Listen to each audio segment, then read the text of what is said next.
In the University of Alberta, the dedicated human resource professionals are members of an elite squad known as the Charter Professionals in Human Resources. These are their stories.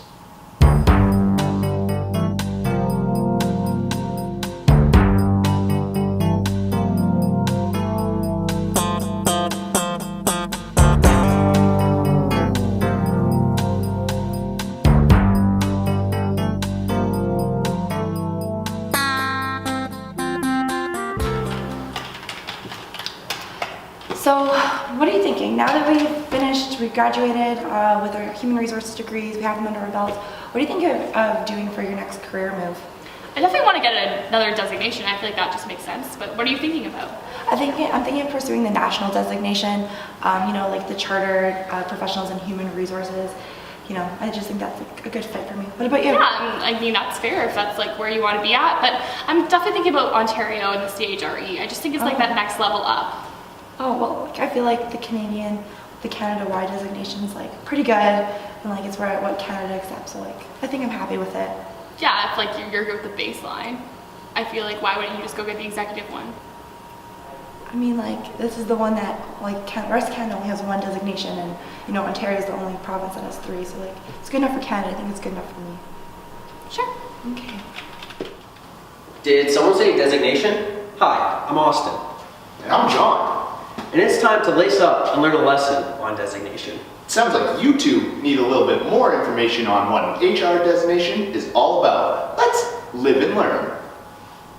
To help these soon-to-be HR grads find out whether or not they should focus on a designation in HR, we decided to take a look at a lot of research, articles, and studies about HR.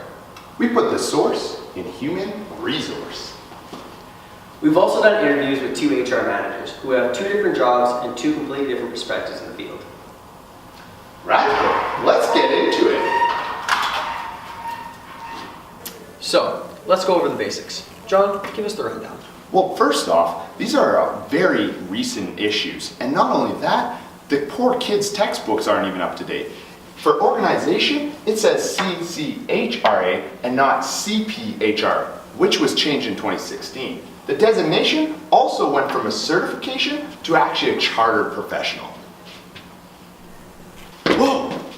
Well, looking at the Ontario designation, they decided to go with a 3-tier system, with the entry level being professional, mid-level being leadership, and the highest level being executive. And this is the exact reason why Canada changed their designation to CPHR, so it didn't match the entry-level Ontario designation. John, what'd you do to your hair? Just kidding, everyone. This is Faye. Thanks, Austin. So now that we've learned about the types of designations you can get in Canada, let's see, why would you want to get one? I am currently the Director of Workforce Transition for the Department of Service Alberta in the provincial government. I'm the Assistant Manager at Swimland, and as part of that I'm in charge of all the HR umbrella, so hiring, firing, training, performance management, that type of stuff. So do you have a designation in human resources, and why or why not? I do have a designation in Human Resources. I obtained my designation actually a year after I graduated with my degree. So back then you were eligible to proceed with obtaining your designation shortly after. So I started the process immediately after completing my degree, and then a year later, after a year of experience, I had it.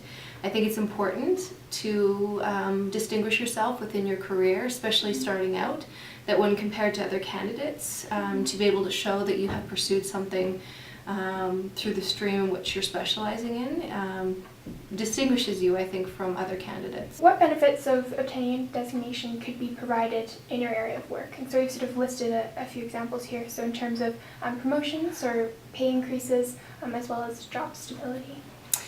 So I think not necessarily job stability or salary increases, but I think in terms of just starting your career within government and distinguishing yourself from others. In the government of Alberta, we don't necessarily require the designation as part of roles within human resources. But if I were to look at a number of candidates who, let's say, had the same number of experience and the same amount of education, and one had their designation and the other didn't, all things considered equal, I would tend to defer to the individual that had their designation as a way of, again, continuing to pursue, their education and their knowledge with our specialty and knowing that they would have to maintain that through the professional development. Now let's hear about the current state of the HR designation in Canada.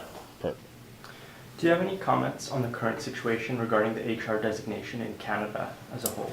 I think with the designation, it's becoming more prominent and becoming more recognized. I think the change from certification to that of being a chartered designation was a good change, but I think there needs to be more to be done with respect to making it more forefront for organizations and employers to really understand the importance of it and to make it more of a requirement as part of the roles we hold within human resources. So what trend can you identify?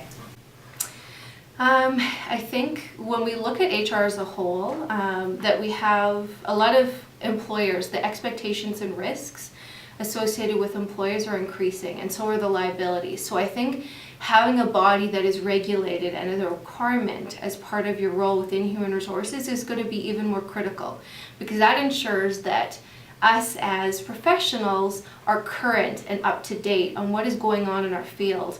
What I found, especially in my past experience focusing on labor relations and employee relations, is things are becoming a lot more complex. The issues going to human rights, going through grievances, going to the courts are a lot more complicated than they were before, and things are evolving at a very rapid rate. So ensuring that we're on top of it. So I think that is a trend that is going to need to be focused on and highlighted for sure. So what do you think are some challenges in the HR designation? What I've found is those that have been more established in their career don't necessarily see the value as much as those that are early in their career or established, or starting to establish their career, I should say. So I think understanding how we can make the designation more apparent, how we can brand it, how we can change it to be more of a requirement. Because I think those that have been more established in their career don't necessarily have the designation, so that's why we don't see it in a lot of the advertisements that we have in the provincial government, is because they're more focused on education and experience, naturally. But I think also the importance of what this designation can be should be marketed a little bit better, or can be, I should say. Because you don't have an HR designation, what was the learning curve like in your position in regards to human resource? Straight up learning curve. Like Yeah. I came into it just with my basic knowledge from previous employment, so how other employers handled me. And I was part of a union when I worked at Safeway, so that's kind of where I drew some of that background from, was just like how they operated. And then from there, I drew off of the consultant that we hired. The first time I'd experienced something and I didn't know how to handle it, I'd ask her, and then I'd learn moving forward. Why have you as an HR position for a manager and an HR consultant? Why have both? Yeah. Oh, so I don't get anything wrong. So I'm like the day-to-day person, so I can do all the basics. But then we've had a few different situations here where it was above what I knew how to handle or what our managers knew how to handle. So we had our lawyers and our HR consultant both involved in those situations to make sure we didn't get it wrong. So knowing what our HR interviewees know now, let's see if they would go down the same path. Would you say designation is required? Again, I think it's more critical early in the career when we're assessing individuals, but I think as people become later on in their career and we're looking at the more executive level of positions in human resources, we tend to focus more importantly on the experience and ensuring that they're the right candidate for the job. What advice would you give to a young HR interested professional entering the labor force related to pursuing a designation? I would say go for it. There really is no downside. And again, I really do think it distinguishes yourself from other candidates entering the workforce or early in your career, because it shows that you know you're current in your profession, that you're up to date, that you're pursuing more education by virtue of the designation. And I would encourage people to continue and pursue it. And I think as more people do, the number of us that are designated increases, and the more prevalent it becomes in our industry, and the better we can make the profession as a whole. If like you have to go back and do it again, you would probably take the same route, not like an HR designation route? Yes. Now that I'm in this role, there's some side training I'd love to do, but I don't know if the designation would be something that I'd go back and do. So now we've taken a look at the different types of designations that you can get within Canada. We've also assessed the path of getting a designation versus not obtaining one. And so with that being said, we can see that getting a designation in your career definitely helps you to jumpstart this career and gives you more credibility while you're in your position. Looks like these girls have a lot more to talk about.